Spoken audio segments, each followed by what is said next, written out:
Well, Darko, open training session for the supporters, half term. What was it like out there? Yeah, it was good. Obviously, it's different. Training at the stadium with fans as well. I think obviously it's good for the people to come, having the half term to see us train and how we work. So yeah, it was good. You doing a bit of extra work out there. What was that all about? Just normal stuff, really. Some passing work, receiving. Yeah, just nothing crazy. Just talk to us about that game on Saturday. Then, obviously, so close to 4 straight wins. In some ways, I guess, for you, it possibly felt like a defeat with them scoring so late, a win for them. But I guess as we talk here after the game, you look at the wider context and go, 7 points from 9, that's not a bad return in the week. 10 from 12 over the last 4 games, we'll take that. Yeah, of course. I mean, when you're winning and you play so well throughout the whole game, it's obviously hard, but I mean, it's little margins. That's how the league is. So yeah, not to be too disappointed, but obviously you have to keep going because there's more games to come, so we have to keep focusing on that and trying to keep putting in performances. And I guess as well, it shows the progress that you as a team are making. We're only 12 games into the championship season. You're 8th in the table. I think at the start of the season, everybody would have snapped your hand off of that, wouldn't they? Yeah, I mean, obviously it's still early doors, but like you're saying, we're making progress. We're getting into rhythm, training more together, and the team is gelling. So I think it's important that we keep taking the right steps. And how are you finding it? Because obviously you're one of a lot of new players. You arrived on deadline day. You arrived late. How are you kind of settling into Hull City and also with the new gaffer as well? Yeah, it's been good. I think it's been an easy process. The boys have been really helpful. So yeah, I think just keep going, keep pushing, keep working hard, and doing what I can do. So. No, but it's been definitely an easy process for me to set up. Yeah. Talk to us about Jakirovic. What's he like as a manager? Because so many players say he's quite relaxed. He gives you the license to and the freedom to go and play your games. Yeah, there's obviously like a plan behind obviously what we're doing, but also he gives the players freedom. He wants us to attack. He wants us to be creative on the pitch, and I think that's important. You don't want to make things too stiff for players when they're on the pitch because at the end of the day, they have to make decisions, but there's also a tactical plan that within the team that we're following, but there's also a bit of freedom to do what we can do when we're on the pitch. Because football managers nowadays are so structured, aren't they, in terms of their philosophy is the buzzword. And sometimes you watch on and you think, a player's being restricted in what, we're not seeing the best of that player. Is that something here that he's not like that? That yes, you've got a structure, of course you have, when you're attacking, when you're defending, all that, we get all that. But is it perhaps slightly different to what we've seen in modern football in recent years? I mean, yeah, I couldn't speak for the whole of football, but different managers have different plans, and there's always freedom within it. But I think, we've got the freedom here.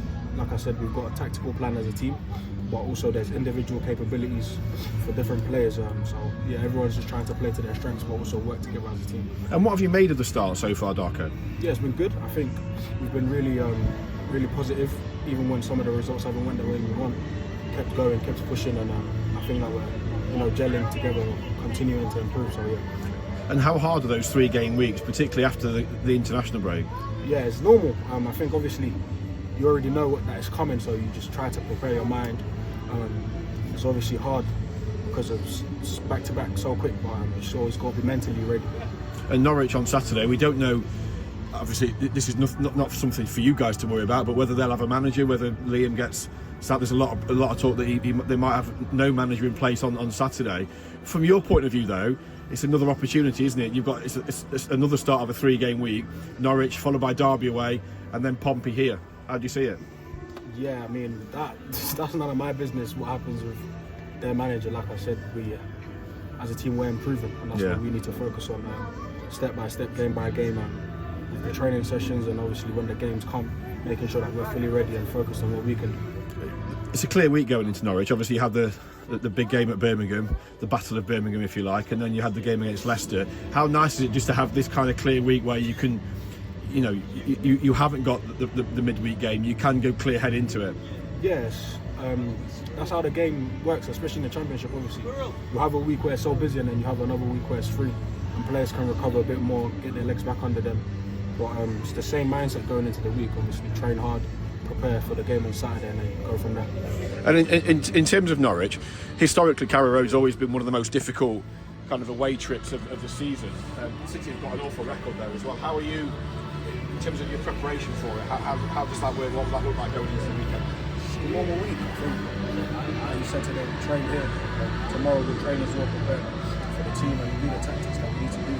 Make sure that everyone's aware of what their roles are, and then going into Saturday, make sure that we're doing the performance. There's so much positivity around the football club at the minute. It's fantastic to see the results on. It's been a great start to the season. How much are injuries kind of playing a part? Because obviously every week we speak to the gaffer and it's like somebody else has gone, we've lost somebody else. What kind of impact does that have on the dressing room, if at all?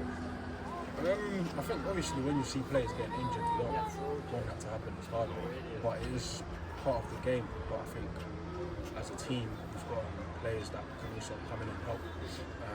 But yeah, it's not easy when players are getting injured. You don't want to have everyone to be fit and healthy and helping out the team. But it's not really a lot that we can control.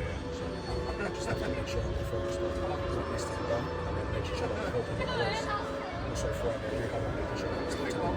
There's always a case of next man, isn't it? Yeah, that's What's the dressing room like? What's the spirit? Because we speak to players again who have been really positive about the environment in the dressing room this season. We spoke to Crooks last week, and he was like, it's a really good dressing room. Kyle says it's the best Liam Miller said the other night after the Leicester game, it's the best he's seen. Is that how you would feel? Yeah, I think it's a very, very good group of players and staff together. On and off the pitch, I think everyone helps each other. It's been very easy for me to set up success. I think there's good characters and there's good people. I think that's definitely one of the most important things apart from being on the pitch. Off the pitch, being a good person, I think everyone understands. How are you doing fitness-wise? Obviously, I was at Coventry a couple of weeks ago. It was an incredible comeback, that was, wasn't it? How are you doing fitness-wise? Coventry? In the 21s? Oh, yeah, I forgot about that. How can you think about it? You came from 3-0 down with 10 men to win 3-2 and you scored the winner. Yeah, no, it was good. Obviously, it was important for me to get that 90 minutes just to keep building my fitness. Because obviously, coming on deadline, I didn't have as much time with the boys, but yeah, it's just part of the game, slowly. Fitness-wise, I'm continuing to improve and get stronger. So. He's got a really good goal at Cov. Is that something you want to add to your game, particularly when you get your chances in the first team? Yeah, definitely. I think goals is something that from young I've been good at. That's why I want to keep improving, especially in the next game. Just getting in the box, creating chances as well. How do you see that midfield battle? Because obviously yourself, you've got Lunny out injured. Regan's coming and doing a fantastic job. You've got Amir as well, with a big reputation coming from Turkey. You've got lots of players in that kind of engine room. How is the competition? How are you finding it? Yeah, I think that's normal in every football club. There's players who are capable. That's why we're here. Like I said, it's about competing and helping each other. Because you can only get better with competition. So it's about continuing to work together as a group. There's games where the midfield is going to look different than other games. It's also about just staying consistent and helping each other. You've played in a couple of different positions already. We've seen you in deep midfield. We've seen you playing further forward, off McBurney at times as well. Where are you most comfortable now? I've said this a couple of times now. Wherever I need to play, I'll play for sure. But I think in between as a number 10 and an 8, as a number 10 and an 8, just in between that also being able to do things on both boxes, defending and also attacking. And again, I know he's out at the minute, but what's it like having to be like McBurney in the team, particularly when he's your striker and you're trying to kind of play off him and feed him and create for him?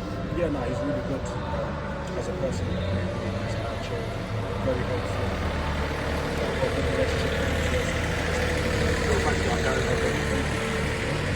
you very much. Really appreciate your time, mate. Thanks very much. Appreciate it. Appreciate that, mate. Music in your